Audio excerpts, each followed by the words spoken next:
Canadian ਸੱਤ TV ਦੇ ਨਾਲ ਤੁਸੀਂ ਜੁੜੇ ਹੋਏ ਹੋ। ਖਬਰਾਂ ਦਾ ਬੁਲੇਟਿਨ ਲੈ ਕੇ ਮੈਂ ਹਾਜ਼ਰ ਹੋ ਚੁੱਕੀ ਹਾਂ। ਆਓ ਇੱਕ ਨਜ਼ਰ ਮਾਰਦੇ ਹਾਂ ਅੱਜ ਦੀਆਂ ਖਾਸ ਖਬਰਾਂ ਤੇ। ਬਾਈਡਨ ਨੇ ਕਿਹਾ ਸੀਰੀਆ ਦੇ ਵਿੱਚ ਅਮਰੀਕੀ ਹਮਲੇ ਦਾ ਆਈਐਸ ਮੁਖੀ ਮਾਰਿਆ ਗਿਆ। ਅਮਰੀਕਾ ਨੇ ਚੀਨ ਦੇ ਰਵੱਈਏ ਦੇ ਖਿਲਾਫ ਭਾਰਤ ਪ੍ਰਤੀ ਪ੍ਰਗਟਾਈ ਇਕਜੁੱਟਤਾ। ਯੂਕਰੇਨ ਤਣਾਅ ਦੇ ਤਹਿਤ ਬਾਈਡਨ ਨੇ ਹੋਰ ਜ਼ਿਆਦਾ ਫੌਜੀ ਯੂਰਪ ਭੇਜਣ ਦਾ ਲਿਆ ਫੈਸਲਾ। ਆਟਵਾ ਦੇ ਵਿੱਚ ਜਾਰੀ ਟਰੱਕਰਸ ਦੇ ਮੁਜ਼ਾਹਰੇ ਦੇ ਨਾਲ ਨਜਿੱਠਣ ਦੇ ਲਈ ਫੌਜ ਭੇਜਣ ਦਾ ਕੋਈ ਇਰਾਦਾ ਨਹੀਂ, ਕਿਹਾ ਟਰੂਡੋ ਨੇ। ਮੁਜ਼ਾਹਰਾਕਾਰੀਆਂ ਦੇ ਨਾਲ ਸਿੱਝਣ ਦੇ ਲਈ ਆਰਸੀਐਮਪੀ ਮੁਹੱਈਆ ਕਰਵਾਏਗੀ ਵਾਧੂ ਮਦਦ। ਵੈਕਸੀਨੇਸ਼ਨ ਨਾ ਕਰਵਾਉਣ ਵਾਲੇ ਦਰਜਨਾਂ ਸੈਨਿਕਾਂ ਨੂੰ ਕੀਤਾ ਗਿਆ ਫੌਜ ਤੋਂ ਬਾਹਰ। ਅਮਿਤ ਸ਼ਾਹ ਦਾ ਅਖਿਲੇਸ਼ ਯਾਦਵ ਤੇ ਵਿਅੰਗ, ਆਖੀ ਇਹ ਗੱਲ। ਪੀਐਮ ਮੋਦੀ ਤੋਂ ਪਹਿਲਾਂ ਪੰਜਾਬ ਦੇ ਵਿੱਚ ਅੱਜ ਰਾਜਨਾਥ ਸਿੰਘ ਦਾ ਦੌਰਾ, ਬੀਜੇਪੀ ਦੇ ਲਈ ਕਰਨਗੇ ਚੋਣ ਪ੍ਰਚਾਰ। ਭਾਰਤ ਦੇ ਵਿੱਚ ਪਿਛਲੇ 24 ਘੰਟਿਆਂ ਦੇ ਵਿੱਚ ਕਰੋਨਾ ਦੇ ਨਾਲ 1172 ਮਰੀਜ਼ਾਂ ਦੀ ਹੋਈ ਮੌਤ। ਸੁਨੀਲ ਜਾਖੜ ਦੇ ਬਿਆਨ ਦੇ ਨਾਲ ਪੰਜਾਬ ਦੀ ਸਿਆਸਤ ਦੇ ਵਿੱਚ ਆਇਆ ਭੁਚਾਲ, ਗਜੇਂਦਰ ਸ਼ੇਖਾਵਤ ਨੇ ਕਹੀ ਗੱਲ। ਸੀਐਮ ਚੰਨੀ ਦੇ ਭਤੀਜੇ ਭੁਪਿੰਦਰ ਨੂੰ ਈਡੀ ਨੇ ਕੀਤਾ ਗ੍ਰਿਫਤਾਰ। ਪੰਜਾਬ ਆਉਣਗੇ ਮੋਦੀ, ਸ਼ਾਹ ਤੋਂ ਲੈ ਕੇ ਸਨੀ ਦਿਓਲ ਤੇ ਹੇਮਾ ਮਾਲਿਨੀ, 30 ਸਟਾਰ ਪ੍ਰਚਾਰਕਾਂ ਦੀ ਸੂਚੀ ਹੋਵੇਗੀ ਜਾਰੀ। ਹੁਣ ਖਬਰਾਂ ਵਿਸਥਾਰ ਨਾਲ। ਅਮਰੀਕਾ ਦੇ ਰਾਸ਼ਟਰਪਤੀ ਜੋ ਬਾਈਡਨ ਨੇ ਵੀਰਵਾਰ ਨੂੰ ਕਿਹਾ ਕਿ ਸੀਰੀਆ ਦੇ ਵਿੱਚ ਦੇਰ ਰਾਤ ਅਮਰੀਕੀ ਵਿਸ਼ੇਸ਼ ਬਲਾਂ ਦੇ ਹਮਲਿਆਂ ਦੇ ਵਿੱਚ ਇਸਲਾਮਿਕ ਸਟੇਟ ਸਮੂਹ ਦਾ ਮੁਖੀ ਮਾਰਿਆ ਗਿਆ। ਹਮਲੇ ਦੇ ਵਿੱਚ ਅਬੂ ਇਬਰਾਹਿਮ ਅਲ ਹਾਸ਼ਮੀ ਅਲ ਕੁਰੈਸ਼ੀ ਨੂੰ ਨਿਸ਼ਾਨਾ ਬਣਾਇਆ ਗਿਆ, ਜਿਸ ਨੇ ਅਬੂ ਬਕਰ ਅਲ ਬਗਦਾਦੀ ਦੇ ਇਸੇ ਇਲਾਕੇ ਦੇ ਵਿੱਚ ਇੱਕ ਅਮਰੀਕੀ ਹਮਲੇ ਦੇ ਵਿੱਚ ਮਾਰੇ ਜਾਣ ਤੋਂ ਬਾਅਦ 31 ਅਕਤੂਬਰ 2019 ਨੂੰ ਆਤੰਕਵਾਦੀ ਸੰਗਠਨ ਦੀ ਵਾਗਡੋਰ ਸੰਭਾਲੀ ਸੀ। ਇਹ ਅਮਰੀਕੀ ਅਧਿਕਾਰੀ ਨੇ ਦੱਸਿਆ ਕਿ ਅਮਰੀਕੀ ਫੌਜੀਆਂ ਦੇ ਪਹੁੰਚਣ ਤੇ ਜਿਸ ਤਰ੍ਹਾਂ ਬਗਦਾਦੀ ਨੇ ਇੱਕ ਬੰਬ ਧਮਾਕਾ ਕਰ ਖੁਦ ਨੂੰ ਆਪਣੇ ਪਰਿਵਾਰ ਦੇ ਮੈਂਬਰਾਂ ਨੂੰ ਮਾਰ ਦਿੱਤਾ ਸੀ, ਉਸ ਤਰ੍ਹਾਂ ਅਲ ਕੁਰੈਸ਼ੀ ਦੀ ਮੌਤ ਹੋਈ ਸੀ। ਗਵਾਹਾਂ ਨੇ ਦੱਸਿਆ ਕਿ ਅਮਰੀਕੀ ਵਿਸ਼ੇਸ਼ ਬਲ ਸੀਰੀਆ ਦੇ ਵਿੱਚ ਵਿਦਰੋਹੀਆਂ ਦੇ ਕਬਜ਼ੇ ਵਾਲੇ ਇਲਾਕੇ ਦੇ ਵਿੱਚ ਉਤਰੇ ਅਤੇ ਇੱਕ ਮਕਾਨ ਤੇ ਧਾਵਾ ਬੋਲਿਆ। 2 ਘੰਟੇ ਤੱਕ ਉਹਨਾਂ ਦੀ ਬੰਦੂਕਧਾਰੀਆਂ ਦੇ ਨਾਲ ਝੜਪ ਹੋਈ। ਇਲਾਕੇ ਦੇ ਨਿਵਾਸੀਆਂ ਨੇ ਦੱਸਿਆ ਕਿ ਲਗਾਤਾਰ ਗੋਲੀਬਾਰੀ ਅਤੇ ਧਮਾਕਿਆਂ ਦੇ ਨਾਲ ਤੁਰਕੀ ਦੀ ਸਰਹੱਦ ਤੇ ਸਥਿਤ ਅਰਤਮ ਕਸਬਾ ਹਿੱਲ ਗਿਆ। ਪ੍ਰਾਪਤ ਸੂਚਨਾ ਦੇ ਮੁਤਾਬਕ 6 ਬੱਚੇ ਅਤੇ 4 ਮਹਿਲਾਵਾਂ ਦੇ ਸਮੇਤ 13 ਲੋਕ ਮਾਰੇ ਗਏ ਨੇ। ਬਾਈਡਨ ਨੇ ਇੱਕ ਬਿਆਨ ਦੇ ਵਿੱਚ ਇਹ ਵੀ ਕਿਹਾ ਕਿ ਉਹਨਾਂ ਨੇ ਅਮਰੀਕੀ ਲੋਕਾਂ ਅਤੇ ਆਪਣੇ ਸਹਿਯੋਗੀਆਂ ਦੀ ਸੁਰੱਖਿਆ ਕਰਨ ਅਤੇ ਵਿਸ਼ਵ ਨੂੰ ਇੱਕ ਸੁਰੱਖਿਅਤ ਸਥਾਨ ਬਣਾਉਣ ਦੇ ਲਈ ਇਸ ਹਮਲੇ ਦਾ ਹੁਕਮ ਦਿੱਤਾ ਸੀ। ਉਧਰ ਅਮਰੀਕਾ ਨੇ ਕਿਹਾ ਕਿ ਉਹ ਚੀਨ ਦੀ ਹਮਲਾਵਰ ਰਵੱਈਏ ਦੇ ਖਿਲਾਫ ਭਾਰਤ ਦੇ ਪ੍ਰਤੀ ਇਕਜੁੱਟ ਨੇ। ਅਸਲ ਦੇ ਵਿੱਚ ਦੇਸ਼ ਦੇ ਕਈ ਸੰਸਦ ਮੈਂਬਰਾਂ ਨੇ 2020 ਦੇ ਵਿੱਚ ਗਲਵਾਨ ਘਾਟੀ ਦੇ ਵਿੱਚ ਭਾਰਤੀ ਸੈਨਿਕਾਂ ਦੇ ਨਾਲ ਹਿੰਸਕ ਝੜਪ ਦੇ ਵਿੱਚ ਜ਼ਖਮੀ ਹੋਏ PALA ਦੇ ਇੱਕ ਸੈਨਿਕ ਨੂੰ ਓਲੰਪਿਕ ਮਸ਼ਾਲ ਵਾਹਕ ਬਣਾਉਣ ਦੇ ਚੀਨ ਦੇ ਫੈਸਲੇ ਦੀ ਨਿੰਦਾ ਕੀਤੀ। ਇਸ ਦੇ ਬਾਅਦ ਅਮਰੀਕਾ ਨੇ ਇਹ ਬਿਆਨ ਦਿੱਤਾ। ਵਿਦੇਸ਼ ਮੰਤਰਾਲੇ ਦੇ ਬੁਲਾਰੇ ਨੈਡ ਪ੍ਰਾਈਸ ਨੇ ਵੀਰਵਾਰ ਨੂੰ ਇੱਕ ਰੋਜ਼ਾਨਾ ਪੱਤਰਕਾਰ ਸੰਮੇਲਨ ਦੇ ਵਿੱਚ ਕਿਹਾ ਸੀ ਕਿ ਜਿੱਥੇ ਤੱਕ ਗੱਲ ਭਾਰਤ ਚੀਨ ਸਰਹੱਦ ਵਿਵਾਦ ਦੀ ਹੈ, ਅਸੀਂ ਸਿੱਧੇ ਗੱਲਬਾਤ ਅਤੇ ਵਿਵਾਦਾਂ ਦੇ ਸ਼ਾਂਤੀਪੂਰਨ ਹੱਲ ਦਾ ਸਮਰਥਨ ਕਰਨਾ ਜਾਰੀ ਰੱਖਾਂਗੇ। ਉਹਨਾਂ ਨੇ ਕਿਹਾ ਕਿ ਅਸੀਂ ਪਹਿਲਾਂ ਵੀ ਆਪਣੇ ਗੁਆਂਢੀਆਂ ਨੂੰ ਡਰਾਉਣ ਧਮਕਾਉਣ ਦੀਆਂ ਚੀਨ ਦੀਆਂ ਕੋਸ਼ਿਸ਼ਾਂ ਤੇ ਚਿੰਤਾ ਪ੍ਰਗਟ ਕੀਤੀ ਹੈ। ਜਿਵੇਂ ਕਿ ਅਸੀਂ ਹਮੇਸ਼ਾ ਕਹਿੰਦੇ ਹਾਂ, ਅਸੀਂ ਦੋਸਤਾਂ ਦੇ ਨਾਲ ਖੜੇ ਹਾਂ। ਅਸੀਂ ਹਿੰਦ ਪ੍ਰਸ਼ਾਂਤ ਦੇ ਵਿੱਚ ਆਪਣੀ ਸਾਂਝੀ ਖੁਸ਼ਹਾਲੀ ਸੁਰੱਖਿਆ ਦੇ ਲਈ ਕਦਰਾਂ ਕੀਮਤਾਂ ਨੂੰ ਅੱਗੇ ਵਧਾਉਣ ਦੇ ਲਈ ਹਿੱਸੇਦਾਰਾਂ ਅਤੇ ਸਹਿਯੋਗੀਆਂ ਦੇ ਨਾਲ ਖੜੇ ਹਾਂ। ਇਸ ਤੋਂ ਪਹਿਲਾਂ 2 ਚੋਟੀ ਦੇ ਅਮਰੀਕੀ ਸੰਸਦ ਮੈਂਬਰ ਮਾਰਕੋ ਰੂਬੀਓ ਅਤੇ ਜਿਮ ਰਿਸ਼ ਨੇ ਪੀਪਲਜ਼ ਲਿਬਰੇਸ਼ਨ ਆਰਮੀ ਦੇ ਰੈਜੀਮੈਂਟਲ ਕਮਾਂਡਰ ਕਵੀ ਫਾਬਾਓ ਨੂੰ ਓਲੰਪਿਕ ਮਸ਼ਾਲ ਵਾਹਕ ਬਣਾਉਣ ਦੇ ਲਈ ਚੀਨ ਦੀ ਆਲੋਚਨਾ ਕੀਤੀ ਸੀ।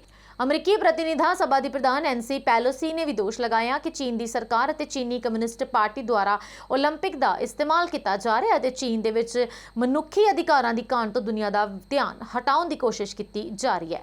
ਗੌਰਤਲਬ ਹੈ ਕਿ ਸੈਨਾ ਦੇ ਰੈਜੀਮੈਂਟ ਕਮਾਂਡਰ ਕਵੀ ਫਾਬਿਓ 15 ਜੂਨ 2020 ਨੂੰ ਪੂਰਬੀ ਲਦਾਖ ਦੇ ਵਿੱਚ ਗਲਵਾਨ ਘਾਟੀ ਦੇ ਵਿੱਚ ਭਾਰਤੀ ਸੈਨਿਕਾਂ ਦੇ ਨਾਲ ਸੀਮਾ ਤੇ ਹੋਈ ਹਿੰਸਕ ਝੜਪ ਦੇ ਵਿੱਚ ਜ਼ਖਮੀ ਹੋ ਗਏ ਸਨ ਅਤੇ ਚੀਨ ਨੇ ਓਲੰਪਿਕ ਸਮਾਰੋਹ ਦੇ ਵਿੱਚ ਉਹਨਾਂ ਨੂੰ ਮਸ਼ਾਲ ਵਾਹਕ ਦੇ ਰੂਪ ਦੇ ਵਿੱਚ ਚੁਣਿਆ। ਗਲਵਾਨ ਘਾਟੀ ਸੰਘਰਸ਼ ਦੇ ਵਿੱਚ ਭਾਰਤੀ ਸੈਨਾ ਦੇ 20 ਜਵਾਨ ਸ਼ਹੀਦ ਹੋਏ ਸਨ। ਪਿਛਲੇ ਸਾਲ ਫਰਵਰੀ ਦੇ ਵਿੱਚ ਚੀਨ ਨੇ ਅਧਿਕਾਰਤ ਤੌਰ ਤੇ ਸਵੀਕਾਰ ਕੀਤਾ ਸੀ ਕਿ ਉਸ ਦੇ 5 ਫੌਜੀ ਅਧਿਕਾਰੀ ਅਤੇ ਜਵਾਨ ਝੜਪ ਦੇ ਵਿੱਚ ਸ਼ਹੀਦ ਹੋਏ। ਬੀਜਿੰਗ ਦੇ ਵਿੱਚ 24ਵੇਂ ਸ਼ੀਤਕਾਲ ਓਲੰਪਿਕ ਸਮਾਰੋਹ ਦੀ ਸ਼ੁਰੂਆਤ ਸ਼ੁੱਕਰਵਾਰ ਨੂੰ ਹੋਵੇਗੀ। ਉਧਰ ਅਮਰੀਕਾ ਦੇ ਰਾਸ਼ਟਰਪਤੀ ਜੋ ਬਾਈਡਨ ਨੇ ਯੂਰਪ ਦੇ ਵਿੱਚ ਹੋਰ ਜ਼ਿਆਦਾ ਫੌਜੀ ਭੇਜਣ ਦਾ ਫੈਸਲਾ ਲਿਆ। ਬਾਈਡਨ ਨੇ ਪੋਲੈਂਡ ਅਤੇ ਜਰਮਨੀ ਦੇ ਵਿੱਚ 2000 ਅਮਰੀਕੀ ਫੌਜੀਆਂ ਨੂੰ ਤਾਇਨਾਤ ਕਰਨ ਦਾ ਹੁਕਮ ਦਿੱਤਾ ਅਤੇ ਜਰਮਨੀ ਤੋਂ ਰੋਮਾਨੀਆ ਦੇ ਵਿੱਚ 1000 ਹੋਰ ਫੌਜੀ ਟ੍ਰਾਂਸਫਰ ਕੀਤੇ ਜਾ ਰਹੇ ਨੇ। ਅਜਿਹਾ ਕਰਕੇ ਬਾਈਡਨ ਯੂਕਰੇਨ ਤੇ ਰੂਸ ਦੇ ਫੌਜੀ ਹਮਲਾ ਦੀ ਸ਼ੰਕਾ ਵਿਚਾਲੇ ਨਾਟੋ ਦੇ ਪੂਰਬੀ ਹਿੱਸੇ ਤੇ ਆਪਣੇ ਸਹਿਯੋਗੀਆਂ ਦੇ ਪ੍ਰਤੀ ਅਮਰੀਕੀ ਵਚਨਬੱਧਤਾ ਪ੍ਰਦਰਸ਼ਿਤ ਕਰਨ ਦੀ ਕੋਸ਼ਿਸ਼ ਕਰ ਰਹੇ ਨੇ। ਰੂਸ ਨੇ ਇਸ ਕਦਮ ਤੇ ਇਤਰਾਜ਼ ਪ੍ਰਗਟਾਉਂਦਿਆਂ ਹੋਇਆਂ ਇਸ ਤਾਇਨਾਤੀ ਨੂੰ ਬੇਬੁਨਿਆਦ ਅਤੇ ਵਿਨਾਸ਼ਕਾਰੀ ਦੱਸਿਆ। ਰੂਸ ਦੇ ਰਾਸ਼ਟਰਪਤੀ ਵਲਾਦੀਮੀਰ ਪੁਤਿਨ ਨੇ ਬ੍ਰਿਟੇਨ ਦੇ ਪ੍ਰਧਾਨ ਮੰਤਰੀ ਬੋਰਿਸ ਜੌਨਸਨ ਦੇ ਨਾਲ ਫੋਨ ਤੇ ਗੱਲਬਾਤ ਵੀ ਕੀਤੀ। ਹਾਲਾਂਕਿ ਦੋਨੋਂ ਦੇਸ਼ਾਂ ਦੀਆਂ ਸਰਕਾਰਾਂ ਦੇ ਵੱਲੋਂ ਜਾਰੀ ਬਿਆਨਾਂ ਤੋਂ ਮਾਲੂਮ ਹੁੰਦਾ ਹੈ ਕਿ ਮਾਮਲੇ ਨੂੰ ਲੈ ਕੇ ਕੋਈ ਸਹਿਮਤੀ ਨਹੀਂ ਬਣ ਸਕੀ। ਪੁਤਿਨ ਨੇ ਕਿਹਾ ਕਿ ਰੂਸ ਦੀ ਸੁਰੱਖਿਆ ਚਿੰਤਾਵਾਂ ਤੇ ਪੱਛਮ ਕੋਈ ਧਿਆਨ ਨਹੀਂ ਦੇ ਰਿਹਾ। ਉੱਥੇ ਹੀ ਜੌਨਸਨ ਨੇ ਯੂਕਰੇਨ ਦੀ ਸਰਹੱਦ ਤੇ ਰੂਸ ਦੀ ਦੁਸ਼ਮਣੀ ਸਰਗਰਮੀਆਂ ਬਾਰੇ ਡੂੰਘੀ ਚਿੰਤਾ ਵੀ ਪ੍ਰਗਟਾਈ ਅਤੇ ਉੱਥੇ ਹੀ ਤਾਇਨਾਤ ਰੂਸ ਦੇ 1 ਲੱਖ ਫੌਜੀਆਂ ਦਾ ਜ਼ਿਕਰ ਵੀ ਕੀਤਾ। ਬਾਈਡਨ ਪ੍ਰਸ਼ਾਸਨ ਹੁਣ ਸੰਕਟ ਦੇ ਡਿਪਲੋਮੈਟ ਹੱਲ ਲੱਭਣ ਦੀਆਂ ਕੋਸ਼ਿਸ਼ਾਂ ਨੂੰ ਘੱਟ ਕੀਤੇ ਬਿਨਾਂ ਅਮਰੀਕੀ ਵਚਨਬੱਧਤਾ ਦਰਸਾਉਣ ਦੀ ਕੋਸ਼ਿਸ਼ ਕਰ ਰਿਹਾ ਹੈ। ਬਾਈਡਨ ਪ੍ਰਸ਼ਾਸਨ ਨੇ ਹਾਲਾਂਕਿ ਨਾਟੋ ਦੇ ਪੂਰਬੀ ਹਿੱਸੇ ਦੇ ਵਿੱਚ ਬਾਲਟਿਕ ਦੇਸ਼ਾਂ ਐਸਟੋਨੀਆ, ਲਾਤਵੀਆ, ਲਿਥੂਆਨੀਆ ਵਿੱਚ ਫੌਜੀ ਨਹੀਂ ਭੇਜੇ ਹਨ। ਪੈਂਟਾਗਨ ਦੇ ਪ੍ਰੈਸ ਸਕੱਤਰ ਜੌਨ ਕਿਰਬੀ ਨੇ ਕਿਹਾ ਕਿ ਤੁਰੰਤ ਹੀ ਕੀਤੀ ਜਾਣ ਵਾਲੀ ਅਮਰੀਕੀ ਫੌਜੀ ਬਲਾਂ ਦੀ ਤਾਇਨਾਤੀ ਦਾ ਮਕਸਦ ਅਮਰੀਕਾ ਅਤੇ ਸੰਬੰਧਿਤ ਸਹਿਯੋਗੀਆਂ ਦਾ ਮਨੋਬਲ ਵਧਾਉਣਾ ਹੈ। ਇਸ ਦਰਮਿਆਨ ਰੂਸ ਦੇ ਉਪ ਵਿਦੇਸ਼ ਮੰਤਰੀ ਅਲੈਗਜ਼ੈਂਡਰ ਗਰੁਸ਼ਕੋ ਨੇ ਕਿਹਾ ਕਿ ਬੇਬੁਨਿਆਦ ਕਦਮਾਂ ਦੇ ਨਾਲ ਫੌਜੀ ਤਣਾਅ ਵਧੇਗਾ ਹੀ ਔਰ ਸਿਆਸੀ ਫੈਸਲਿਆਂ ਦੇ ਲਈ ਗੁੰਜਾਇਸ਼ ਘੱਟ ਹੋਵੇਗੀ। ਉਧਰ ਆਟਵਾ ਦੇ ਵਿੱਚ ਚੱਲ ਰਹੇ ਟਰੱਕਰਸ ਦੇ ਮੁਜ਼ਾਹਰੇ ਦੇ ਨਾਲ ਸਿੱਝਣ ਦੇ ਲਈ ਫੌਜ ਤਾਇਨਾਤ ਕਰਨ ਦੀਆਂ ਮਿਲ ਰਹੀਆਂ ਰਿਪੋਰਟਾਂ ਨੂੰ ਖਾਰਜ ਕਰਦਿਆਂ ਪ੍ਰਧਾਨ ਮੰਤਰੀ ਜਸਟਿਨ ਟਰੂਡੋ ਨੇ ਆਖਿਆ ਕਿ ਅਜਿਹਾ ਨਹੀਂ ਹੋ ਸਕਦਾ। ਉਹਨਾਂ ਨੇ ਆਖਿਆ ਕਿ ਫੌਜੀ ਟੁਕੜੀਆਂ ਭੇਜਣ ਦਾ ਉਹਨਾਂ ਦਾ ਕੋਈ ਇਰਾਦਾ ਨਹੀਂ ਹੈ। Ottawa police chief Peter slowly ਨੇ ਬੁੱਧਵਾਰ ਨੂੰ ਆਖਿਆ ਸੀ ਕਿ ਇਸ ਸਥਿਤੀ ਦੇ ਨਾਲ ਨਜਿੱਠਣ ਦੇ ਲਈ ਸਾਰੀਆਂ ਸੰਭਾਵਨਾਵਾਂ ਖੁੱਲੀਆਂ ਨੇ ਅਤੇ ਇਹਨਾਂ ਦੇ ਵਿੱਚ ਫੌਜ ਸਦਨਾ ਵੀ ਸ਼ਾਮਲ ਹੈ। ਵੀਰਵਾਰ ਨੂੰ ਇੱਕ ਨਿਊਜ਼ ਕਾਨਫਰੰਸ ਨੂੰ ਸੰਬੋਧਨ ਕਰਦਿਆਂ ਟਰੂਡੋ ਨੇ ਆਖਿਆ ਕਿ ਕੈਨੇਡੀਅਨ ਧਰਤੀ ਦੇ ਉੱਤੇ ਫੌਜ ਤਾਇਨਾਤ ਕਰਨ ਦੀ ਗੱਲ ਸਾਨੂੰ ਸੋਚ ਸਮਝ ਕੇ ਕਰਨੀ ਚਾਹੀਦੀ ਹੈ। ਇਸ ਮਾਮਲੇ ਨੂੰ ਹਲਕੇ ਦੇ ਵਿੱਚ ਨਹੀਂ ਲਿਆ ਜਾਣਾ ਚਾਹੀਦਾ। ਟਰੂਡੋ ਨੇ ਆਖਿਆ ਕਿ ਕਿਸੇ ਵੀ ਕਾਰਨ ਕਰਕੇ ਫੈਡਰਲ ਸਰਕਾਰ ਨੂੰ ਇਸ ਤਰ੍ਹਾਂ ਦੀ ਬੇਨਤੀ ਨਹੀਂ ਕੀਤੀ ਗਈ। ਉਹਨਾਂ ਨੇ ਆਖਿਆ ਕਿ ਆਟਵਾ ਸਿਟੀ ਜਾਂ ਫਿਰ ਓਨਟਾਰੀਓ ਦੇ ਵੱਲੋਂ ਇਸ ਤਰ੍ਹਾਂ ਦੇ ਸਹਿਯੋਗ ਦੀ ਬੇਨਤੀ ਉੱਤੇ ਵਿਚਾਰ ਕੀਤਾ ਜਾਵੇਗਾ। ਉਹਨਾਂ ਨੇ ਆਖਿਆ ਕਿ ਲੋਕਲ ਅਧਿਕਾਰ ਖੇਤਰ ਦੇ ਵਿੱਚ ਦਖਲ ਦੇਣ ਦੇ ਲਈ ਸੰਵਿਧਾਨਕ ਨਿਯਮ ਹਨ ਅਤੇ ਇਸ ਲਈ ਸਭ ਤੋਂ ਪਹਿਲਾਂ RCMP ਤੇ ਖੁਫੀਆ ਸੇਵਾਵਾਂ ਦੇ ਰਾਹੀਂ ਮਦਦ ਮੁਹੱਈਆ ਕਰਵਾਈ ਜਾ ਰਹੀ ਹੈ।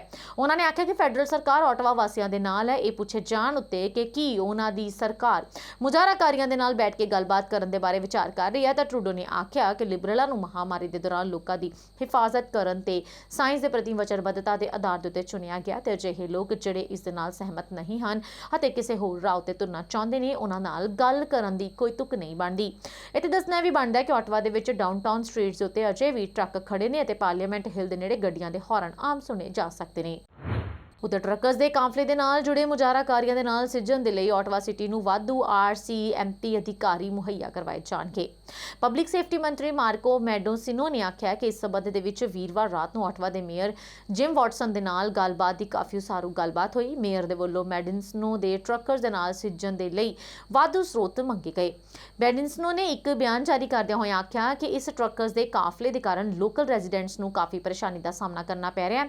ਉਹਨਾਂ ਵੱਲੋਂ ਨਫ਼ਰਤ ਭਰੇ ਨਾਅਰੇ ਲਗਾਏ ਜਾ ਰਹੇ ਨੇ, ਕਿਤੇ ਟਰੱਕਰਸ ਹਿੰਸਕ ਵੀ ਹੋ ਰਹੇ ਆ ਅਤੇ ਸਰਕਾਰੀ ਤੇ ਇਤਿਹਾਸਕ ਸੰਪਤੀ ਨੂੰ ਨੁਕਸਾਨ ਵੀ ਪਹੁੰਚਾਇਆ ਜਾ ਰਿਹਾ, ਜਿਸ ਦੇ ਕਾਰਨ ਲੋਕਲ ਰੈਜ਼ੀਡੈਂਟਸ ਨੂੰ ਕਈ ਜ਼ਰੂਰੀ ਸੇਵਾਵਾਂ ਨਹੀਂ ਮਿਲ ਪਾ ਰਹੀਆਂ। ਮੇਅਰ ਨੇ ਵੀ ਕਿਹਾ ਕਿ ਕਮਿਊਨਿਟੀ ਨੂੰ ਇਹ ਲੱਗਣਾ ਚਾਹੀਦਾ ਹੈ ਕਿ ਕਾਨੂੰਨ ਬਰਕਰਾਰ ਹੈ ਤੇ ਪੁਲਿਸ ਦੇ ਵੱਲੋਂ ਸਥਿਤੀ ਨੂੰ ਨਿਯੰਤਰਣ ਦੇ ਵਿੱਚ ਲਿਆ ਗਿਆ ਤੇ ਪਬਲਿਕ ਸੇਫਟੀ ਮੇਨਟੇਨ ਕੀਤੀ ਜਾ ਰਹੀ ਹੈ। ਇਹ ਬੇਨਤੀ ਪਹਿਲਾਂ ਤੋਂ ਹੀ ਤਾਇਨਾਤ RCMP ਸਰੋਤਾਂ ਤੋਂ ਇਲਾਵਾ ਹੋਰ ਪੁਲਿਸ ਤਾਇਨਾਤ ਕਰਨ ਦੇ ਲਈ ਕੀਤੀ ਗਈ ਸੀ। ਵਾਟਸਨ ਨੇ ਆਖਿਆ ਕਿ ਮੰਤਰੀ ਦੇ ਵੱਲੋਂ ਉਹਨਾਂ ਨੂੰ ਭਰੋਸਾ ਦਿਵਾਇਆ ਗਿਆ ਕਿ ਉਹਨਾਂ ਦੀ ਸਹਿਯੋਗ ਦੇ ਲਈ ਆਈ ਬੇਨਤੀ ਨੂੰ RCMP ਕਮਿਸ਼ਨਰ ਲੱਕੀ ਦੇ ਵੱਲੋਂ ਪਹਿਲ ਦੇ ਆਧਾਰ ਉੱਤੇ ਵਿਚਾਰਿਆ ਗਿਆ ਤੇ ਉਹਨਾਂ ਨੂੰ ਵਾਧੂ ਮਦਦ ਮੁਹੱਈਆ ਕਰਵਾਈ ਜਾਵੇਗੀ। ਉਧਰ ਕੈਨੇਡੀਅਨ ਆਰਮਡ ਫੋਰਸਿਸ ਦੇ ਵੱਲੋਂ ਵੈਕਸੀਨੇਸ਼ਨ ਤੋਂ ਇਨਕਾਰ ਕਰਨ ਵਾਲੇ ਆਪਣੇ ਦਰਜਨਾਂ ਸੈਨਿਕਾਂ ਨੂੰ ਬਾਹਰ ਕਰ ਦਿੱਤਾ ਗਿਆ, ਜਦਕਿ ਸੈਂਕੜੇ ਹੋਰਨਾਂ ਦੇ ਖਿਲਾਫ ਕਾਰਵਾਈ ਦਾ ਸਿਲਸਿਲਾ ਸ਼ੁਰੂ ਕਰ ਦਿੱਤਾ ਗਿਆ। ਇਹ ਕਦਮ ਉਦੋਂ ਚੁੱਕਿਆ ਗਿਆ ਜਦੋਂ chief of defence staff general vein air ਨੇ ਸਾਰੇ ਸੈਨਿਕਾਂ ਨੂੰ ਅਕਤੂਬਰ ਦੇ ਮੱਧ ਤੱਕ ਕੋਵਿਡ-19 ਸੰਬੰਧੀ ਪੂਰੀ ਤਰ੍ਹਾਂ ਵੈਕਸੀਨੇਸ਼ਨ ਕਰਵਾਉਣ ਦੇ ਹੁਕਮ ਸੁਣਾਏ ਸਨ। ਪਰ ਫਿਰ ਡੈਡਲਾਈਨ ਦਸੰਬਰ ਦੇ ਮੱਧ ਕੀਤੇ ਜਾਣ ਦੇ ਬਾਵਜੂਦ ਕਈ ਸੈਨਿਕਾਂ ਨੇ ਵੈਕਸੀਨੇਸ਼ਨ ਨਹੀਂ ਕਰਵਾਈ। ਹਾਲਾਂਕਿ ਬਹੁਤੇ ਸਰਵਿਸ ਮੈਂਬਰਾਂ ਦੇ ਵੱਲੋਂ ਇਹਨਾਂ ਹੁਕਮਾਂ ਦੀ ਪਾਲਣਾ ਕੀਤੀ ਗਈ ਹੈ। ਡਿਫੈਂਸ ਡਿਪਾਰਟਮੈਂਟ ਦੇ ਵੱਲੋਂ ਦਿੱਤੀ ਗਈ ਜਾਣਕਾਰੀ ਅਨੁਸਾਰ 98% ਕੈਨੇਡੀਅਨ ਸੈਨਿਕਾਂ ਦੇ ਵੱਲੋਂ ਵੈਕਸੀਨੇਸ਼ਨ ਕਰਵਾ ਲਈ ਗਈ ਹੈ, ਪਰ ਅਜੇ ਵੀ ਸੈਂਕੜੇ ਅਜਿਹੇ ਸੈਨਿਕ ਨੇ ਜਿਨ੍ਹਾਂ ਨੇ ਵੈਕਸੀਨੇਸ਼ਨ ਨਹੀਂ ਕਰਵਾਈ। ਹੁਣ ਅਜਿਹੇ ਸੈਨਿਕਾਂ ਨੂੰ ਹੀ ਫੌਜ ਤੋਂ ਬਾਹਰ ਕੀਤਾ ਜਾ ਰਿਹਾ। ਰੱਖਿਆ ਮੰਤਰਾਲੇ ਦੇ ਬੁਲਾਰੇ ਡੇਨੀਅਲ ਲੀ ਬੋਥੀਲੀਅਰ ਨੇ ਇੱਕ ਈਮੇਲ ਦੇ ਰਾਹੀਂ ਦੱਸਿਆ ਕਿ ਕੈਨੇਡੀਅਨ ਆਰਮਡ ਫੋਰਸਿਸ ਦੇ 58 ਫੁੱਲ ਟਾਈਮ ਮੈਂਬਰਾਂ ਨੂੰ ਵੈਕਸੀਨੇਸ਼ਨ ਕਰਵਾਉਣ ਤੋਂ ਇਨਕਾਰ ਕਰਨ ਦੇ ਉੱਤੇ ਫੌਜ ਤੋਂ ਬਾਹਰ ਕਰ ਦਿੱਤਾ ਗਿਆ। 246 ਹੋਰਨਾਂ ਸੈਨਿਕਾਂ ਨੂੰ ਇਸ ਸੰਬੰਧ ਦੇ ਵਿੱਚ ਨੋਟਿਸ ਜਾਰੀ ਕਰ ਦਿੱਤਾ ਗਿਆ, ਜਿਸ ਤੋਂ ਭਾਵ ਉਹਨਾਂ ਦੀਆਂ ਸੇਵਾਵਾਂ ਖਤਮ ਕਰਨ ਦੀ ਪ੍ਰਕਿਰਿਆ ਵੀ ਆਰੰਭੀ ਜਾ ਚੁੱਕੀ ਹੈ। ਬੋਥਲੀਅਰ ਨੇ ਆਖਿਆ ਕਿ ਅਜੇ ਵੀ ਇਹ ਸੰਭਾਵਨਾ ਹੈ ਕਿ ਇਹਨਾਂ ਦੇ ਵਿੱਚੋਂ ਕੁਝ ਆਪਣਾ ਮਨ ਬਦਲ ਕੇ ਵੈਕਸੀਨੇਸ਼ਨ ਕਰਵਾਉਣ ਦੇ ਲਈ ਹਾਂ ਬੋਲ ਦੇਣਗੇ। ਉਹਨਾਂ ਨੇ ਵੀ ਦੱਸਿਆ ਕਿ 66 ਸੈਨਿਕ ਆਪਣੀ ਮਰਜ਼ੀ ਨਾਲ ਫੌਜ ਛੱਡ ਕੇ ਚਲੇ ਗਏ। ਉਧਰ ਯੂਪੀ ਵਿਧਾਨ ਸਭਾ ਚੋਣਾਂ ਦੇ ਚੱਲਦਿਆਂ ਭਾਜਪਾ ਦੇ ਵੱਡੇ ਮਹਾਰਥੀਆਂ ਨੇ ਯੂਪੀ ਦੇ ਵਿੱਚ ਡੇਰਾ ਲਗਾਇਆ ਹੋਇਆ। ਇਸੇ ਕੜੀ ਦੇ ਵਿੱਚ ਕੇਂਦਰੀ ਗ੍ਰਹਿ ਮੰਤਰੀ ਅਮਿਤ ਸ਼ਾਹ ਜ਼ੋਰਾ ਸ਼ੋਰਾਂ ਦੇ ਨਾਲ ਚੋਣ ਪ੍ਰਚਾਰ ਕਰ ਰਹੇ ਨੇ। ਇਸੇ ਕੜੀ ਦੇ ਵਿੱਚ ਅੱਜ ਬੁਲੰਦ ਸ਼ਹਿਰ ਪੁੱਜੇ ਸ਼ਾਹ ਨੇ ਅਨੂਪ ਸ਼ਹਿਰ ਵਿਧਾਨ ਸਭਾ ਸੀਟ ਦੇ ਉਮੀਦਵਾਰ ਸੰਜੇ ਸ਼ਰਮਾ ਨੂੰ ਜਿਤਾਉਣ ਦੇ ਲਈ ਜਨਤਾ ਨੂੰ ਅਪੀਲ ਕੀਤੀ। ਅਮਿਤ ਸ਼ਾਹ ਨੇ ਸਪਾ ਪ੍ਰਧਾਨ ਅਖਿਲੇਸ਼ ਯਾਦਵ ਨੂੰ ਇੱਕ ਰੈਲੀ ਨੂੰ ਸੰਬੋਧਨ ਕਰਦਿਆਂ ਹੋਇਆਂ ਕਿਹਾ ਕਿ ਮਾਫੀਆ 3 ਜਗ੍ਹਾ ਹੈ, ਜਾਂ ਤਾਂ ਉੱਤਰ ਪ੍ਰਦੇਸ਼ ਦੇ ਬਾਹਰ ਹੈ ਤੇ ਜਾਂ ਜੇਲ੍ਹ ਦੇ ਵਿੱਚ ਹੈ, ਜਾਂ ਤਾਂ ਅਖਿਲੇਸ਼ ਦੀ ਸੂਚੀ ਦੇ ਵਿੱਚ ਉਮੀਦਵਾਰ ਬਣੇ ਹੋਏ ਨੇ। ਹੋਰ ਕਿਤੇ ਮਾਫੀਆ ਨਹੀਂ ਹੈ। ਸ਼ਾਹ ਨੇ ਕਿਹਾ ਕਿ ਭਾਜਪਾ ਦੇ ਰਾਜ ਦੇ ਵਿੱਚ ਯੂਪੀ ਤੋਂ ਮਾਫੀਆ ਦਾ ਪਲਾਨ ਹੋ ਗਿਆ। ਮਾਫੀਆ ਨੂੰ ਉਲਟਾ ਕਰਕੇ ਸਿੱਧਾ ਕਰਨ ਦਾ ਕੰਮ ਮੁੱਖ ਮੰਤਰੀ ਯੋਗੀ ਆਦਿੱਤਿਆਨਾਥ ਨੇ ਕੀਤਾ ਹੈ। ਪੂਰੇ ਸੂਬੇ ਦੇ ਵਿੱਚ 2000 ਕਰੋੜ ਤੋਂ ਜ਼ਿਆਦਾ ਮੁੱਲ ਦੀ ਸਰਕਾਰੀ ਜ਼ਮੀਨ ਤੇ ਮਾਫੀਆ ਕਬਜ਼ਾ ਕਰਕੇ ਬੈਠੇ ਹੋਏ ਨੇ। ਇਸੇ ਦੌਰਾਨ ਸ਼ਾਹ ਨੇ ਕਿਹਾ ਕਿ ਮੈਂ ਬਸਪਾ ਪ੍ਰਧਾਨ ਮਾਇਆਵਤੀ ਅਤੇ ਅਖਿਲੇਸ਼ ਤੋਂ ਪੁੱਛਣਾ ਚਾਹੁੰਦਾ ਕਿ ਤੁਹਾਡੀ ਮਿਲੀ ਭਗਤ ਸੀ ਜਾਂ ਨਹੀਂ ਸੀ। ਅਤੀਕ ਅਹਿਮਦ ਨੂੰ ਕੌਣ ਸਿਰ ਤੇ ਚੜਾ ਕੇ ਬੈਠਾ ਸੀ? ਇਹ ਇਮਰਾਨ ਨੂੰ ਕੌਣ ਸਿਰ ਤੇ ਚੜਾ ਕੇ ਬੈਠਾ ਸੀ? ਆਜ਼ਮ ਖਾਨ ਨੂੰ ਕਿਸਨੇ ਆਪਣੀ ਗੋਦੀ ਦੇ ਵਿੱਚ ਬਿਠਾਇਆ ਸੀ? ਅਜੇ 3 ਤੇ 3 ਕਿੱਥੇ ਨੇ? ਜੇਲ੍ਹ ਦੇ ਵਿੱਚ ਹਨ। ਅਮਿਤ ਸ਼ਾਹ ਨੇ ਕਿਹਾ ਕਿ ਪਰਸੋਂ ਮੈਂ ਉਹਨਾਂ ਦਾ ਭਾਸ਼ਣ ਸੁਣ ਰਿਹਾ ਸੀ, ਉਹ ਜਨਤਾ ਦੇ ਵਿੱਚ ਤਾਂ ਜਾਂਦੇ ਹੀ ਨਹੀਂ, ਪ੍ਰੈਸ ਕਾਨਫਰੰਸ ਕਰਦੇ ਨੇ ਅਤੇ ਸਾਡੇ ਜਯੰਤ ਜੀ ਨੂੰ ਕੋਲ ਬਿਠਾਇਆ। ਉਹਨਾਂ ਨੇ ਕਿਹਾ ਕਿ ਜਯੰਤ ਚੌਧਰੀ ਦੇ ਮਨ ਦੇ ਵਿੱਚ ਹੀ ਸਰਕਾਰ ਬਣੇਗੀ ਤਾਂ ਅਖਿਲੇਸ਼ ਉਹਨਾਂ ਦੀ ਸੁਣਨਗੇ, ਪਰ ਜਯੰਤ ਬਾਬੂ ਕਿਸ ਗਲਤਫਹਿਮੀ ਦੇ ਵਿੱਚੋਂ। ਉਹਨਾਂ ਅਖਿਲੇਸ਼ ਤੇ ਵਿਅੰਗ ਕੱਸਦਿਆਂ ਹੋਇਆ ਕਿਹਾ ਕਿ ਜੋ ਆਪਣੇ ਪਿਤਾ ਜੀ ਚਾਚਾ ਜੀ ਦੀ ਨਹੀਂ ਸੁਣਦੇ ਉਹ ਤੁਹਾਡੀ ਕੀ ਸੁਣਨਗੇ। ਸ਼ਾਹ ਨੇ ਕਿਹਾ ਕਿ ਵੈਸੇ ਤਾਂ ਉਹਨਾਂ ਦੀ ਸਰਕਾਰ ਬਣਨੀ ਹੀ ਨਹੀਂ ਹੈ, ਜੇਕਰ ਗਲਤੀ ਨਾਲ ਬਣ ਵੀ ਗਈ ਤਾਂ ਜਯੰਤ ਚਲੇ ਜਾਣਗੇ ਅਤੇ ਆਜ਼ਮ ਖਾਨ ਜੇਲ੍ਹ ਤੋਂ ਨਿਕਲ ਕੇ ਉਹਨਾਂ ਦੀ ਜਗ੍ਹਾ ਤੇ ਬੈਠ ਜਾਣਗੇ। ਉਧਰ ਦੇਸ਼ ਦੇ ਰੱਖਿਆ ਮੰਤਰੀ ਰਾਜਨਾਥ ਸਿੰਘ ਸ਼ੁੱਕਰਵਾਰ ਨੂੰ ਪੰਜਾਬ ਦੇ 3 ਸਰਹੱਦੀ ਜ਼ਿਲ੍ਹਿਆਂ ਦਾ ਦੌਰਾ ਕਰਨਗੇ। ਇੱਥੇ ਭਾਜਪਾ ਵਰਕਰਾਂ ਦੇ ਵਿੱਚ ਜੋਸ਼ ਵੀ ਭਰਨਗੇ। ਰੱਖਿਆ ਮੰਤਰੀ ਰਾਜਨਾਥ ਸਿੰਘ ਪਠਾਨਕੋਟ ਤੋਂ ਇਲਾਵਾ ਗੁਰਦਾਸਪੁਰ ਅਤੇ ਹੁਸ਼ਿਆਰਪੁਰ ਦੇ ਵਿੱਚ ਵੀ ਭਾਜਪਾ ਉਮੀਦਵਾਰਾਂ ਨੂੰ ਉਤਸ਼ਾਹਿਤ ਕਰਨਗੇ। ਪ੍ਰਾਪਤ ਜਾਣਕਾਰੀ ਦੇ ਅਨੁਸਾਰ ਰੱਖਿਆ ਮੰਤਰੀ ਸਭ ਤੋਂ ਪਹਿਲਾਂ ਸਵੇਰੇ 11:20 ਤੇ ਪਠਾਨਕੋਟ ਦੇ ਸਿਵਲ ਹਵਾਈ ਅੱਡੇ ਤੇ ਪੁੱਜੇ। ਇਸ ਤੋਂ ਬਾਅਦ ਉਹ ਹੈਲੀਕਾਪਟਰ ਦੇ ਰਾਹੀਂ ਹੁਸ਼ਿਆਰਪੁਰ ਤੋਂ ਤਲਵਾੜਾ ਦੇ ਵਿੱਚ ਜਨ ਸਭਾ ਨੂੰ ਸੰਬੋਧਨ ਕੀਤਾ। ਦੁਪਹਿਰ 1:30 ਵਜੇ ਰੱਖਿਆ ਮੰਤਰੀ ਪਠਾਨਕੋਟ ਦੇ ਸਿਵਲ ਹਵਾਈ ਅੱਡੇ ਤੇ ਸੜਕੀ ਰਸਤੇ ਸੁਜਾਨਪੁਰ ਦੇ GS ਗਾਰਡਨ ਵਿਖੇ ਪਹੁੰਚੇ ਤੇ ਸੁਜਾਨਪੁਰ ਪਠਾਨਕੋਟ ਤੋਂ ਭੋਆ ਤਿੰਨੋਂ ਵਿਧਾਨ ਸਭਾ ਦੇ ਵਿੱਚ ਭਾਜਪਾ ਉਮੀਦਵਾਰਾਂ ਦੇ ਹੱਕ ਦੇ ਵਿੱਚ ਵੋਟਾਂ ਮੰਗੀਆਂ ਤੇ ਵਰਕਰਾਂ ਦੇ ਵਿੱਚ ਜੋਸ਼ ਭਰਿਆ। ਇਸ ਤੋਂ ਬਾਅਦ ਰੱਖਿਆ ਮੰਤਰੀ ਸਿਵਲ 에ਅਰਪੋਰਟ ਪਠਾਨਕੋਟ ਤੋਂ ਹੈਲੀਕਾਪਟਰ ਰਾਹੀਂ ਗੁਰਦਾਸਪੁਰ ਦੇ ਲਈ ਰਵਾਨਾ ਹੋਏ। ਉਹ ਸ਼ਾਮ 5 ਵਜੇ ਪਠਾਨਕੋਟ ਸਿਵਲ ਹਵਾਈ ਅੱਡੇ ਤੋਂ ਦਿੱਲੀ ਪਰਤੇ। ਭਾਜਪਾ ਨੇ ਸਟਾਰ ਪ੍ਰਚਾਰਕਾਂ ਦੀ ਸੂਚੀ ਜਾਰੀ ਕਰ ਦਿੱਤੀ ਹੈ। ਇਸ ਸੂਚੀ ਦੇ ਵਿੱਚ ਪ੍ਰਧਾਨ ਮੰਤਰੀ ਨਰਿੰਦਰ ਮੋਦੀ, ਸੰਸਦ ਮੈਂਬਰ ਹੇਮਾ ਮਾਲਿਨੀ ਅਤੇ ਸਨੀ ਦਿਓਲ ਸਮੇਤ 3 ਨੇਤਾਵਾਂ ਦੇ ਨਾਮ ਸ਼ਾਮਲ ਨੇ। ਪ੍ਰਧਾਨ ਮੰਤਰੀ ਨਰਿੰਦਰ ਮੋਦੀ, ਕੇਂਦਰੀ ਗ੍ਰਹਿ ਮੰਤਰੀ ਅਮਿਤ ਸ਼ਾਹ, ਰੱਖਿਆ ਮੰਤਰੀ ਰਾਜਨਾਥ ਸਿੰਘ, ਰਾਸ਼ਟਰੀ ਪ੍ਰਧਾਨ JP ਨੱਡਾ ਸਮੇਤ ਕੇਂਦਰੀ ਮੰਤਰੀ ਅਤੇ ਪੰਜਾਬ ਦੇ ਚੋਣ ਸਹਿ ਇੰਚਾਰਜ ਮੀਨਾਕਸ਼ੀ ਲੇਖੀ, ਹਰਦੀਪ ਪੁਰੀ, ਅਨੁਰਾਗ ਠਾਕੁਰ, ਨਿਤਿਨ ਗਡਕਰੀ, ਪਿਊਸ਼ ਗੋਇਲ, ਗਜਿੰਦਰ ਸਿੰਘ ਸ਼ੇਖਾਵਤ, ਸ਼੍ਰੀਮਤੀ ਇਰਾਨੀ ਪੰਜਾਬ ਦੇ ਵਿੱਚ ਪਾਰਟੀ ਦਾ ਪ੍ਰਚਾਰ ਕਰਨਗੇ। ਇਹਨਾਂ ਚਿਹਰਿਆਂ ਤੋਂ ਇਲਾਵਾ ਸੰਸਦ ਮੈਂਬਰ ਅਤੇ ਅਦਾਕਾਰਾ ਹੇਮਾ ਮਾਲਿਨੀ ਅਤੇ ਗੁਰਦਾਸਪੁਰ ਤੋਂ ਸੰਸਦ ਮੈਂਬਰ ਸਨੀ ਦਿਓਲ ਵੀ ਪੰਜਾਬ ਦੇ ਵਿੱਚ ਪਾਰਟੀ ਦਾ ਪ੍ਰਚਾਰ ਕਰਦੇ ਨਜ਼ਰ ਆਉਣਗੇ। ਕਿਸਾਨ ਅੰਦੋਲਨ ਦੇ ਦੌਰਾਨ ਕਿਸਾਨ ਜਥੇਬੰਦੀਆਂ ਦੇ ਖਿਲਾਫ ਖੇਤੀ ਕਾਨੂੰਨਾਂ ਦੇ ਹੱਕ ਦੇ ਵਿੱਚ ਖੁੱਲ੍ਹ ਕੇ ਬੋਲਣ ਵਾਲੇ ਪੰਜਾਬ ਦੇ ਭਾਜਪਾ ਆਗੂ ਹਰਜੀਤ ਗਰੇਵਾਲ ਦਾ ਨਾਂ ਵੀ ਸੂਚੀ ਦੇ ਵਿੱਚ ਸ਼ਾਮਲ ਹੈ। ਉਧਰ ਭਾਰਤ ਦੇ ਵਿੱਚ ਪਿਛਲੇ 24 ਘੰਟਿਆਂ ਦੇ ਵਿੱਚ ਕਰੋਨਾ ਦੇ 1,49,349 ਨਵੇਂ ਮਰੀਜ਼ ਸਾਹਮਣੇ ਆਏ। ਇਸ ਦੇ ਨਾਲ ਹੀ ਦੇਸ਼ ਦੇ ਵਿੱਚ ਕਰੋਨਾ ਰੋਗੀਆਂ ਦੀ ਗਿਣਤੀ 14,35,569 ਹੋ ਗਈ ਹੈ। ਇਹ ਸੰਕਰਮਣ ਦੇ ਮਾਮਲਿਆਂ ਦਾ 3.42% ਹੈ। ਰੋਜ਼ਾਨਾ ਸੰਕਰਮਣ ਦਰ 9.27% ਹੋ ਗਈ ਹੈ। ਕੇਂਦਰੀ ਸਿਹਤ ਅਤੇ ਪਰਿਵਾਰ ਕਲਿਆਣ ਮੰਤਰਾਲੇ ਨੇ ਦੱਸਿਆ ਕਿ ਇਸ ਮਿਆਦ ਦੇ ਵਿੱਚ 2,46,674 ਲੋਕ ਕਰੋਨਾ ਤੋਂ ਠੀਕ ਹੋ ਗਏ ਨੇ। ਹੁਣ ਤੱਕ ਕੁੱਲ 4,01,07,414 ਲੋਕ ਕਰੋਨਾ ਤੋਂ ਠੀਕ ਹੋਏ ਨੇ। ਦੇਸ਼ ਦੇ ਵਿੱਚ ਇਲਾਜ ਦੇ ਅਧੀਨ ਮਰੀਜ਼ਾਂ ਦੀ ਗਿਣਤੀ 14,35,569 ਹੋ ਗਈ ਹੈ। ਉੱਥੇ ਪਿਛਲੇ 24 ਘੰਟਿਆਂ ਦੀ ਜੇਕਰ ਗੱਲ ਕਰੀਏ ਤਾਂ ਦੇਸ਼ ਦੇ ਵਿੱਚ 55 ਲੱਖ ਤੋਂ ਵੀ ਵੱਧ ਕਰੋਨਾ ਟੀਕੇ ਲਗਾਏ ਗਏ ਨੇ। ਇਸ ਦੇ ਨਾਲ ਹੀ ਕੁੱਲ ਟੀਕਾਕਰਨ 168.47 ਕਰੋੜ ਤੋਂ ਵੱਧ ਹੈ। ਮੰਤਰਾਲੇ ਨੇ ਦੱਸਿਆ ਕਿ ਪਿਛਲੇ 24 ਘੰਟਿਆਂ 'ਚ ਦੇਸ਼ ਦੇ ਵਿੱਚ 55,58,760 ਕਰੋਨਾ ਟੀਕੇ ਲਗਾਏ ਗਏ। ਇਸ ਦੇ ਨਾਲ ਹੀ ਅੱਜ ਸਵੇਰੇ 7 ਵਜੇ ਤੱਕ 168,47,16,168 ਕਰੋਨਾ ਟੀਕੇ ਲਗਾਏ ਜਾ ਚੁੱਕੇ ਨੇ। ਉਧਰ ਪੰਜਾਬ ਦੇ ਵਿੱਚ ਇਸ ਸਮੇਂ ਜਿੱਥੇ ਚੋਣਾਂ ਦਾ ਮਾਹੌਲ ਪੱਕਿਆ ਹੋਇਆ, ਉੱਥੇ ਪੰਜਾਬ ਕਾਂਗਰਸ ਦੇ ਸਾਬਕਾ ਪ੍ਰਧਾਨ ਅਤੇ ਕਦਾਵਰ ਨੇਤਾ ਸੁਨੀਲ ਜਾਖੜ ਦੇ ਬਿਆਨ ਨੇ ਪੰਜਾਬ ਦੀ ਰਾਜਨੀਤੀ ਦੇ ਵਿੱਚ ਭੁਚਾਲ ਲਿਆਤਾ। ਇਸ ਬਿਆਨ ਦੇ ਨਾਲ ਕਾਂਗਰਸ ਲੀਡਰਸ਼ਿਪ ਸਵਾਲਾਂ ਨਾਲ ਘਿਰ ਗਈ ਹੈ। ਵਿਰੋਧੀ ਪਾਰਟੀਆਂ ਨੇ ਕਾਂਗਰਸ ਦੀ ਧਰਮ ਨਿਰਪੱਖਤਾ ਤੇ ਤਾਬੜਤੋੜ ਹਮਲੇ ਕੀਤੇ ਨੇ। ਇਸ ਸਾਰੇ ਮਸਲੇ ਤੇ ਕਾਂਗਰਸ ਦਾ ਚੋਣ ਨੁਕਸਾਨ ਹੋਣਾ ਤੈਅ ਮੰਨਿਆ ਜਾ ਰਿਹਾ ਹੈ। ਇਹ ਵੀ ਅਜੇ ਰਹੱਸ ਬਣਿਆ ਹੋਇਆ ਹੈ ਕਿ ਦਿੱਗਜ ਕਾਂਗਰਸੀ ਪਰਿਵਾਰ ਦੇ ਨਾਲ ਜੁੜੇ ਸੁਲਝੇ ਹੋਏ ਨੇਤਾ ਸੁਨੀਲ ਜਾਖੜ ਨੇ ਹਿੰਦੂ ਹੋਣ ਦੇ ਕਾਰਨ ਮੁੱਖ ਮੰਤਰੀ ਨਾ ਬਣਾਏ ਜਾਣ ਦਾ ਬਿਆਨ ਚੋਣ ਮੈਦਾਨ ਦੌਰਾਨ ਕਿਉਂ ਦਿੱਤਾ। ਪਰ ਇਸ ਇੱਕ ਬਿਆਨ ਦੇ ਕਾਰਨ ਵਿਰੋਧੀ ਪਾਰਟੀਆਂ ਨੂੰ ਸੱਤਾ ਧਿਰ ਕਾਂਗਰਸ ਨੂੰ ਘੇਰਨ ਦਾ ਇੱਕ ਹੋਰ ਵੱਡਾ ਮੁੱਦਾ ਮਿਲ ਗਿਆ ਅਤੇ ਉਹਨਾਂ ਨੇ ਇਸ ਮੌਕੇ ਨੂੰ ਕੈਸ਼ ਕਰਨਾ ਵੀ ਸ਼ੁਰੂ ਕਰ ਦਿੱਤਾ। ਪੰਜਾਬ ਦੇ ਵਿੱਚ ਭਾਜਪਾ ਦੀ ਚੋਣ ਰਣਨੀਤੀ ਦੀ ਕਮਾਨ ਸੰਭਾਲ ਰਹੇ ਕੇਂਦਰੀ ਜਲ ਸ਼ਕਤੀ ਮੰਤਰੀ ਗਜਿੰਦਰ ਸਿੰਘ ਸ਼ੇਖਾਵਤ ਨੇ ਕਾਂਗਰਸ ਲੀਡਰਸ਼ਿਪ ਤੇ ਤਿੱਖਾ ਹਮਲਾ ਬੋਲਿਆ। ਉਹਨਾਂ ਨੇ ਕਿਹਾ ਕਿ ਕਾਂਗਰਸ ਦੀ ਚੋਣਵੇਂ ਧਰਮ ਨਿਰਪੱਖਤਾ ਦੀ ਸਪਸ਼ਟ ਉਦਾਹਰਣ ਸੁਨੀਲ ਜਾਖੜ ਦਾ ਬਿਆਨ ਹੈ। ਉਹਨਾਂ ਨੇ ਕਿਹਾ ਕਿ ਜਾਖੜ ਨੇ ਖੁਦ ਸਵੀਕਾਰ ਕੀਤਾ ਹੈ ਕਿ ਉਹਨਾਂ ਨੂੰ ਕਾਂਗਰਸ ਦੇ 79 ਵਿੱਚੋਂ 42 ਵਿਧਾਇਕਾਂ ਦਾ ਸਮਰਥਨ ਮਿਲਣ ਦੇ ਬਾਵਜੂਦ ਮੁੱਖ ਮੰਤਰੀ ਨਹੀਂ ਬਣਾਇਆ ਗਿਆ, ਕਿਉਂਕਿ ਉਹ ਇੱਕ ਹਿੰਦੂ ਸਨ ਅਤੇ ਪਾਰਟੀ ਦੇ ਕੁਝ ਨੇਤਾਵਾਂ ਦਾ ਮੰਨਣਾ ਸੀ ਕਿ ਪੰਜਾਬ ਦੇ ਵਿੱਚ ਸਿਰਫ ਇੱਕ ਸਿੱਖ ਹੀ ਮੁੱਖ ਮੰਤਰੀ ਹੋਣਾ ਚਾਹੀਦਾ ਹੈ। ਸ਼ੇਖਾਵਤ ਨੇ ਕਿਹਾ ਕਿ ਕਾਂਗਰਸ ਪਾਰਟੀ ਨੂੰ ਜਾਖੜ ਦੇ ਬਿਆਨ ਤੇ ਸਪਸ਼ਟੀਕਰਨ ਦੇਣਾ ਪਵੇਗਾ ਅਤੇ ਪੰਜਾਬ ਦੇ ਲੋਕਾਂ ਨੂੰ ਦੱਸਣਾ ਹੋਵੇਗਾ ਕਿ ਉਹਨਾਂ ਦੀ ਧਰਮ ਨਿਰਪੱਖਤਾ ਦਾ ਪੈਮਾਨਾ ਕੀ ਹੈ। ਸ਼ੇਖਾਵਤ ਨੇ ਕਾਂਗਰਸ ਲੀਡਰਸ਼ਿਪ ਨੂੰ ਸਵਾਲ ਕਰਦਿਆਂ ਹੋਇਆਂ ਕਿਹਾ ਕਿ ਪੰਜਾਬ ਦੇ ਵਿੱਚ ਮੁੱਖ ਮੰਤਰੀ ਬਣਨ ਦੇ ਲਈ ਇਹ ਸ਼ਰਤ ਹੈ ਕਿ ਹਿੰਦੂ ਨਹੀਂ ਹੋਣਾ ਚਾਹੀਦਾ। ਉਹਨਾਂ ਨੇ ਕਿਹਾ ਕਿ ਸਿਰਫ ਧਰਮ ਦੇ ਆਧਾਰ ਤੇ ਹੀ ਕਿਸੇ ਦੇ ਮੁੱਖ ਮੰਤਰੀ ਅਹੁਦੇ ਦੇ ਦਰਵਾਜ਼ੇ ਕਾਂਗਰਸ ਵੱਲੋਂ ਕਿਉਂ ਬੰਦ ਕਰ ਦਿੱਤੇ ਗਏ। ਸ਼ੇਖਾਵਤ ਨੇ ਕਾਂਗਰਸ ਤੇ ਇੱਕ ਹੋਰ ਹਮਲਾ ਕਰਦਿਆਂ ਹੋਇਆਂ ਕਿਹਾ ਕਿ ਸਭ ਤੋਂ ਜ਼ਿਆਦਾ ਵਿਧਾਇਕਾਂ ਦਾ ਸਮਰਥਨ ਪ੍ਰਾਪਤ ਨੇਤਾ ਨੂੰ ਮੁੱਖ ਮੰਤਰੀ ਨਾ ਬਣਾ ਕੇ ਕਾਂਗਰਸ ਹਾਈਕਮਾਨ ਨੇ ਘੱਟ ਤੋਂ ਘੱਟ ਵਿਧਾਇਕਾਂ ਦੇ ਸਮਰਥਨ ਵਾਲੇ ਨੇਤਾ ਨੂੰ ਮੁੱਖ ਮੰਤਰੀ ਇਸ ਦੇ ਲਈ ਬਣਾਇਆ ਕਿਉਂਕਿ ਉਹਨਾਂ ਨੂੰ ਅਸਲ ਵਿੱਚ ਕਠਪੁਤਲੀ ਮੁੱਖ ਮੰਤਰੀ ਚਾਹੀਦਾ ਸੀ। ਉਧਰ ਆਮ ਆਦਮੀ ਪਾਰਟੀ ਨੇ ਵੀ ਕਾਂਗਰਸ ਨੂੰ ਇਸ ਮੁੱਦੇ ਤੇ ਨਿਸ਼ਾਨੇ ਤੇ ਲਿਆ। ਚੱਡਾ ਨੇ ਕਿਹਾ ਕਿ ਕਾਂਗਰਸ ਹਮੇਸ਼ਾ ਤੋਂ ਸਮਾਜ ਨੂੰ ਜਾਤੀ ਧਰਮ ਦੇ ਆਧਾਰ ਤੇ ਵੰਡਣ ਦੀ ਰਾਜਨੀਤੀ ਕਰਦੀ ਆਈ ਹੈ। ਪੰਜਾਬ ਦੀ ਰਾਜਨੀਤੀ ਨੂੰ ਵੀ ਧਾਰਮਿਕ ਰੰਗ ਦੇ ਕੇ ਲੋਕਾਂ ਨੂੰ ਜਾਤੀ ਧਰਮ ਦੇ ਆਧਾਰ ਤੇ ਵੰਡਣ ਦੀ ਸਾਜ਼ਿਸ਼ ਰਚ ਰਹੇ ਨੇ। ਇਸ ਦੀ ਸਭ ਤੋਂ ਵੱਡੀ ਉਦਾਹਰਨ ਕਾਂਗਰਸ ਦੇ ਸੀਨੀਅਰ ਨੇਤਾ ਸੁਨੀਲ ਜਾਖੜ ਨੇ। ਸਿਰਫ ਹਿੰਦੂ ਹੋਣ ਦੇ ਕਾਰਨ ਕਾਂਗਰਸ ਨੇ 42 ਵਿਧਾਇਕਾਂ ਦੇ ਸਮਰਥਨ ਵਾਲੇ ਜਾਖੜ ਨੂੰ ਪੰਜਾਬ ਦਾ ਮੁੱਖ ਮੰਤਰੀ ਨਹੀਂ ਬਣਾਇਆ, ਜਦਕਿ ਸਿਰਫ 2 ਵਿਧਾਇਕਾਂ ਦੇ ਸਮਰਥਨ ਵਾਲੇ ਚਰਨਜੀਤ ਸਿੰਘ ਚੰਨੀ ਨੂੰ ਕਾਂਗਰਸ ਲੀਡਰਸ਼ਿਪ ਨੇ ਜਾਤੀ ਧਰਮ ਦੇ ਆਧਾਰ ਤੇ ਪੰਜਾਬ ਨੂੰ ਵੰਡਣ ਦੇ ਲਈ ਮੁੱਖ ਮੰਤਰੀ ਬਣਾਇਆ। ਉਧਰ ਈਡੀ ਦੇ ਵੱਲੋਂ ਦੇਰ ਰਾਤ 12:30 ਵਜੇ ਲਗਭਗ ਮੁੱਖ ਮੰਤਰੀ ਚਰਨਜੀਤ ਸਿੰਘ ਚੰਨੀ ਦੇ ਭਤੀਜੇ ਭੁਪਿੰਦਰ ਸਿੰਘ ਹਨੀ ਨੂੰ ਗ੍ਰਿਫਤਾਰ ਕਰ ਲਿਆ ਗਿਆ। ਜਲੰਧਰ ਸਿਵਲ ਹਸਪਤਾਲ ਦੇ ਏਐਮਓ ਡਾਕਟਰ ਰੋਹਿਤ ਸ਼ਰਮਾ ਨੇ ਦੱਸਿਆ ਕਿ ਦੇਰ ਰਾਤ ਹਸਪਤਾਲ ਦੇ ਵਿੱਚ ਈਡੀ ਨੇ ਭੁਪਿੰਦਰ ਦਾ ਮੈਡੀਕਲ ਵੀ ਕਰਵਾਇਆ।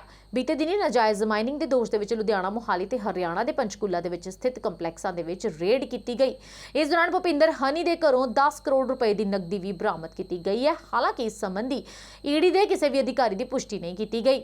ਇਸ ਮਾਮਲੇ ਦੇ ਵਿੱਚ ਰੇਡ ਤੋਂ ਬਾਅਦ ਜਦੋਂ ਜਾਂਚ ਸ਼ੁਰੂ ਕੀਤੀ ਤਾਂ ਭੁਪਿੰਦਰ ਸਿੰਘ ਹਨੀ ਨੂੰ ਅੱਜ ਜਲੰਧਰ ਸਥਿਤ ਈਡੀ ਦਫ਼ਤਰ ਦੇ ਵਿੱਚ ਬੁਲਾਇਆ ਗਿਆ ਸੀ, ਜਿੱਥੇ ਸ਼ਾਮ 6 ਵਜੇ ਦੇ ਲਗਭਗ ਉਹ ਪੇਸ਼ ਹੋਏ।